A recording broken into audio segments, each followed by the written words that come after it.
Yes, my beautiful listeners and viewers, that was the part one which I read about the narrative.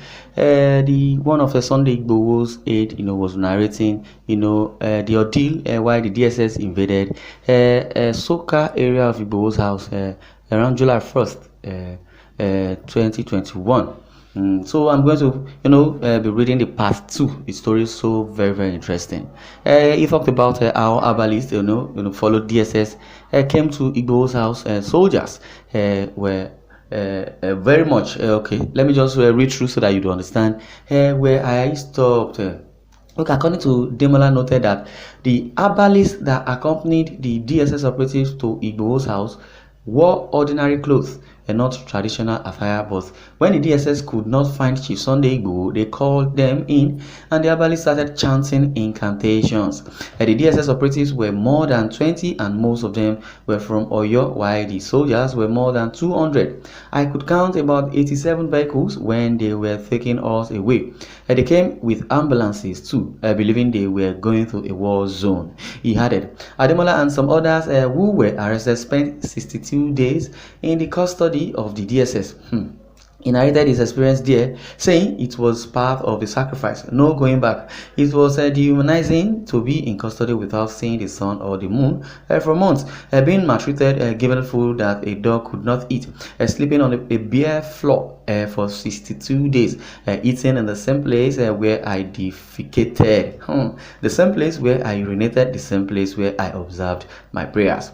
We were given 20 naira cowbell milk and a loaf of bread of less than 15 naira to eat per day. There was no access to lawyers, no access to family members. It was in hell. It was a terrible experience that I do not wish for even my enemy. They asked me personal questions and my purpose of being in Igboho's house.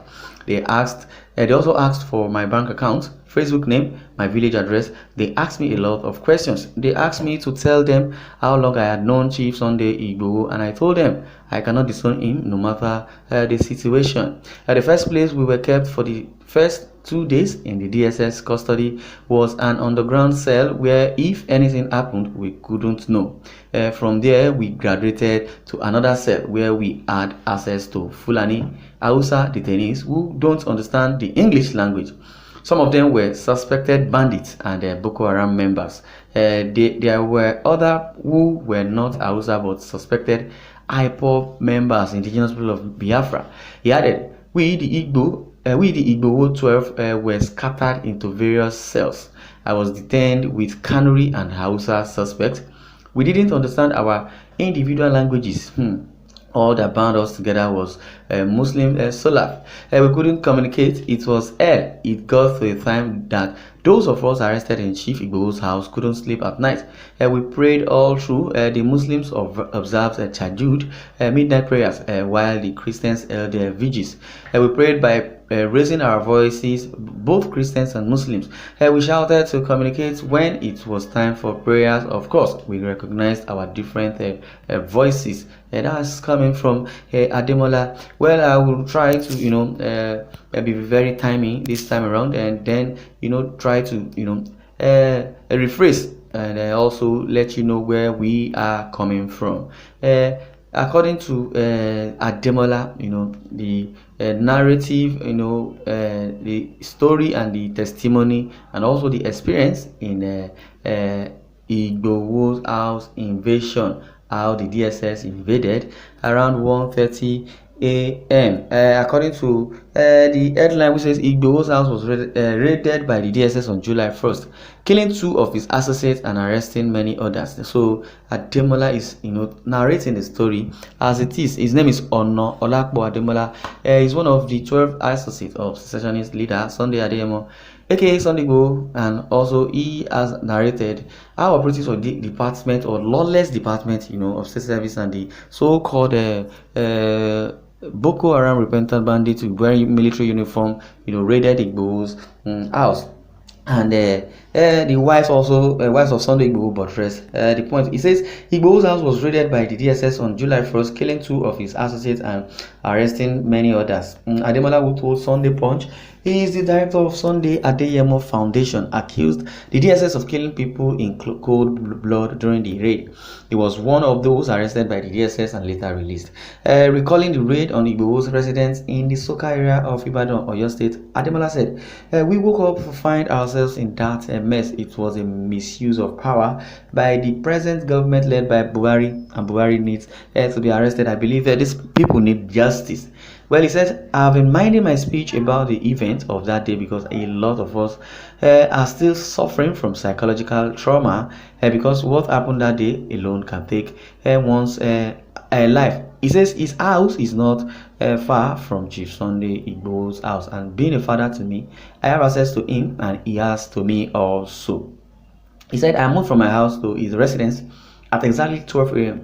I met with him. We discussed till around 1 a.m. and we're outside with some of our people till around 1:30 a.m. In his house, I have a chalet he allocated to me as one of his associates. The chalet is just more or less like a boys' quarter, a room.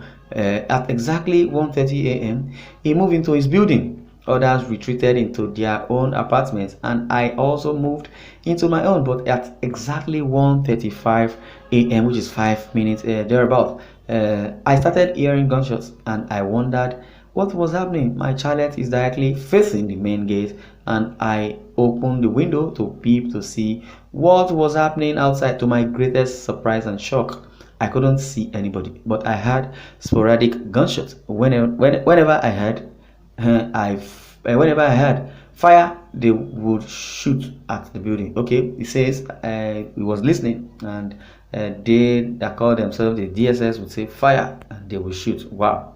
He says, "As a Muslim, I started reciting different verses of the Quran, believing it might be the end of my life while we will peep through the window." Well, according to him, he also, narrated that the shooting continued for 3 hours when they got to my chalet, and I opened the door for them. The most surprising thing is that DSS can still or could still belittle themselves to come to steal, to destroy, and to kill. He said they marched on my head on the floor. I had collected around 300,000 from Chief Sunday Igboho, which I wanted to use to buy some things. The following morning, one of the soldiers picked it up. They stole the money, demanded my gun, and also demanded my phone. He said, "Do I look like someone who can shoot?" As he was saying, they slapped him, matched his head, still on the floor, and he was handcuffed. They then took him to the gate to lie down. And meanwhile, when he got there, they have either kidnapped, tied, and handcuffed so many of us. And the most baffling thing is that one of Sunday Igboho's maternal uncle was also in the house. He was Sunday Igboho's maternal uncle. I was praying. According to him, he says those they were killed didn't exchange gunshots with them. According to what the security agent said, he said why they killed those two people, it was because those people were exchanging gunshots with them. He said Alpha is the maternal uncle and was an innocent man. He was killed in a waiting room of Chief Sunday Igboho while he was praying. He was a cleric and he could not see. He was blind. On getting to the waiting room, the security operative just fired straight and gunned him down. Also, Adugon did not fight anybody in any way, exchange gunshots with them. No, he was shot in the bathroom where he was hiding. And that's the storyline. Well, I believe you enjoyed today. Well, I know you are furious. You want to lay your comment.